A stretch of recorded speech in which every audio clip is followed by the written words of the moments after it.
Olá, queridos irmãos e irmãs, mais uma vez nos encontramos para rezarmos os salmos e aprendermos com eles. Hoje nós vamos rezar o Salmo 61. Então, para bem iniciarmos esse nosso momento de reflexão, de interiorização dos salmos, rezarmos com ele, peçamos as luzes do Espírito Santo sobre cada um de nós. Vinde, Espírito Santo, enchei os corações dos vossos fiéis e acendei neles o fogo do vosso amor. Enviai o vosso Espírito e tudo será criado, e renovareis a face da terra. Oremos. Deus, que instruísse os corações dos vossos fiéis com as luzes do Espírito Santo, fazei que apreciemos retamente todas as coisas, segundo o mesmo Espírito, e gozemos sempre da sua consolação. Por Cristo Senhor nosso. Amém. Divino Espírito Santo, descei sobre nós, iluminai-nos e permanecei para sempre. Amém. Então assim reza hoje o nosso salmo. Ó Deus, ouve o meu grito, atende a minha prece. Desde os confins da terra eu te invoco, de coração abatido. Eleva-me sobre a rocha, conduze-me, porque tu és o meu refúgio, minha torre forte diante do inimigo. Vou habitar para sempre na tua tenda, vou abrigar-me no amparo de tuas asas, porque tu, ó Deus, ouvirás os meus votos e me darás a herança dos que temem o teu nome.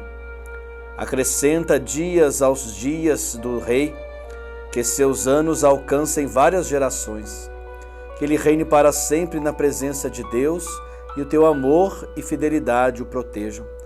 Então eu tocarei o teu nome sem cessar, dia a dia, cumprindo meus votos. Nós temos aqui então, queridos irmãos e irmãs, um salmo de súplica individual.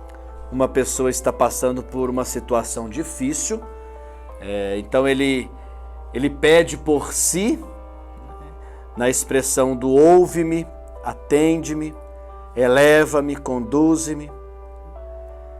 E ele confia na proteção do amor e da fidelidade de Deus como alguém que é uma rocha, uma fortaleza, a qual ele pode então achar amparo, segurança. O nosso salmo ele está organizado de 3 momentos, o versículo 2º ao 4º, do 5º ao 6º e do 7º ao 9º. Os 2 primeiros momentos estão ligados entre si, nós podemos perceber isso. Então, vamos analisar cada um deles. O primeiro momento, ele põe Deus logo no início. Ó Deus, ouve o meu grito, pedindo-lhe então que ouça, que o atenda. Nós temos aqui um sentimento de aperto no coração, uma pessoa que está passando por uma dificuldade. Sabe quando você sente aquele aperto no coração? Esse salmo nos dá essa impressão. E Deus, ele é comparado então à fortaleza, como uma cidade bem fortificada, uma torre forte contra o seu inimigo. E Deus também ainda é comparado à asa das águias, como as asas protetoras de uma mãe águia que protege mesmo os seus filhotes. Então Deus, nós vemos aí o rosto materno de Deus. Deus como com suas asas protetoras como uma águia que protege. E nesse primeiro momento, queridos irmãos e irmãs, fala da situação em que se encontra então esse fiel, este salmista, essa pessoa que clama ao Senhor e ao mesmo tempo ele tem a sua confiança total em Deus, porque pode se abrigar em Deus. Então transmite para nós o seu clamor e a sua segurança. No segundo momento, é um olhar para o futuro, o desejo de voltar a hospedar-se na tenda do Senhor, nos mostra isso o Salmo, abrigando-se no amparo de suas asas, mostrando aí a questão da proteção, da tenda, do amparo, debaixo. Nós podemos ver que é uma referência, pode ser uma referência ao Templo de Jerusalém. Lembra que vários salmos nós meditamos e que o templo é lugar de refúgio das pessoas, né? As pessoas iam ali para sentirem conforto, fortaleza, abrigo, iam também para poder passar a noite e pelo amanhecer dar assim o decreto de que a pessoa era estava salva, que ela não tinha nada a ver com a situação, foi decretada então a sua sentença como uma pessoa livre, né, esperando assim de Deus esta. Então o Salmo é um lugar onde a gente pode se refugiar, é segurança, é amparo, né? Então aqui faz a referência ao Templo de Jerusalém, onde a pessoa deve ter saído forçada. Isso aqui dá um diferencial no nosso Salmo, né? O lugar que era então de amparo, de refúgio, neste Salmo nos dá a impressão de que a pessoa deve ter saído forçada daquele momento. E no terceiro momento, introduz aqui o tema do rei. É uma prece pelo chefe de Estado, né? Que o rei viva muito.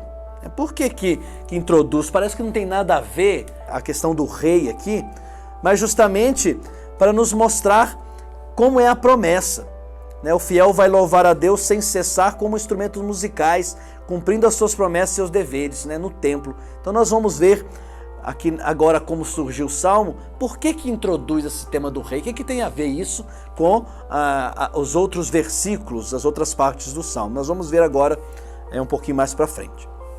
Como surgiu então o nosso Salmo? Como nós temos aqui as referências que pode ter acontecido no Templo de Jerusalém, né? As suas funções, então, analisando suas funções exercidas então ali pelo pessoal que ali vive, né? Que é o sacerdote, né? Os sacerdotes, os levitas. E também nós temos ali a herança que cabe a essas pessoas que estão ali depositando o seu trabalho, o seu exercício, né? A sua função ali no templo. Supor então que este salmo quer nos dizer que nasceu esse conflito existencial de um levita, né? Alguém que cuidava ali, alguém que estava no templo. Então pode nos supor isto, que esse salmo nasceu dos conflitos existenciais de um levita. E também encontra ali a expressão dos confins da terra. O que seriam então esses confins da terra, né? Provavelmente ali fala-se de inimigo, de coração abatido. É o tema que reforça a ideia de exílio, né? Provavelmente ali um exílio então aconteceu, desejo de retornar à tenda de Deus. Então uma situação toda que nos leva a pensar no algo de exílio, né? De abrigar-se, de ir à sua proteção, né? Refugiar, quer dizer, então, precisa se refugiar porque alguma coisa aconteceu, uma certa opressão, né? Então uma situação vivida por um levita que estava exilado, foi tirado forçado do seu lugar, do seu trabalho, do templo que era lugar de segurança. O desejo desse levita então de ser libertado o quanto antes, né? Para assim voltar ao templo e em suas celebrações. Aqui entra então agora o pedido do rei. Por quê? Parece estranho à primeira vista, né? Mas não. Nós não devemos esquecer que em Israel o rei era o responsável então pela justiça, pela ordem do lugar, né? Dentro e fora do país. O rei era o responsável ali. E alguns grupos então supunham que Deus conservava seu amor e a sua fidelidade para o soberano. De certa forma estaria então conservando aliança com o povo, do qual o rei é o representante. Então tinha muito essa ideia. Deus estava do lado do rei, daquele que era justo, fazendo assim acontecer a justiça, e o povo então entendia que isso era a presença de Deus ali, que guardava e conservava a aliança quando firmava então com o rei, se tornando aliado então o rei representante do povo. Então por isso entrou aí esta figura do rei. Como podemos aqui ver então o rosto de Deus, as expressões então, os verbos que nos conduzem já nos diz o rosto de Deus, né? Quando o salmista pede para ser ouvido, atendido, né? Ser conduzido, ser levado, nos mostra então a preocupação de Deus lá conduzindo os hebreus no tempo da escravidão egípcia. Eles clamaram a Deus e Deus os libertou e encaminhou-os para a terra prometida, né? Para um lugar de descanso, um lugar de refúgio. Então nos mostra ali que nós temos um Deus que se preocupa.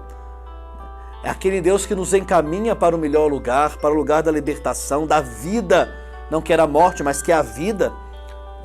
Fez isso porque é parceiro fiel, né, aliado, e como aliado ele não falha.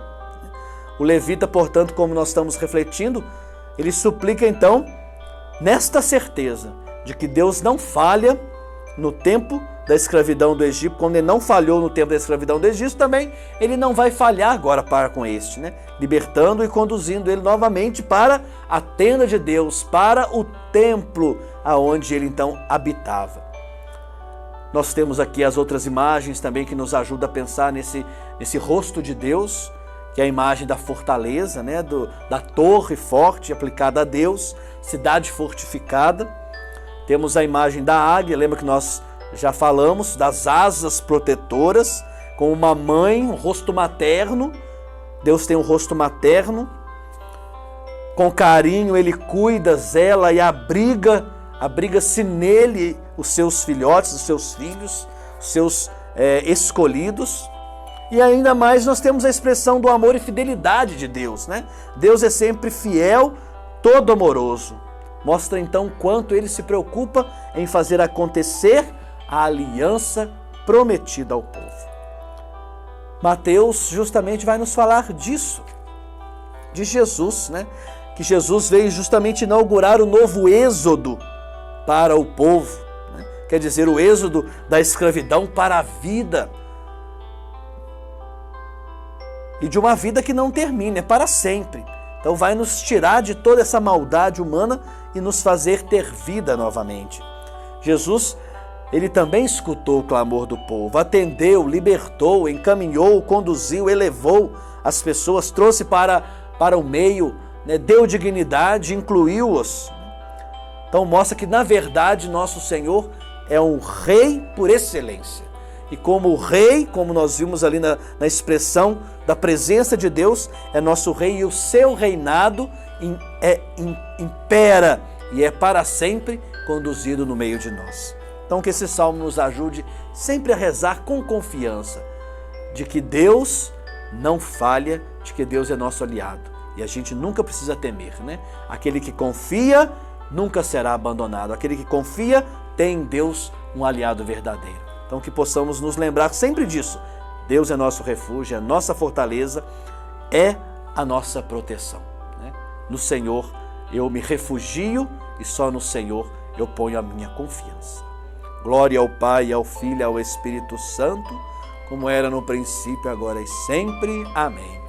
Abençoe-vos o Deus Todo-Poderoso, Pai e Filho e Espírito Santo, e permaneça para sempre. Amém. Até a próxima, se Deus quiser. Um grande abraço a todos.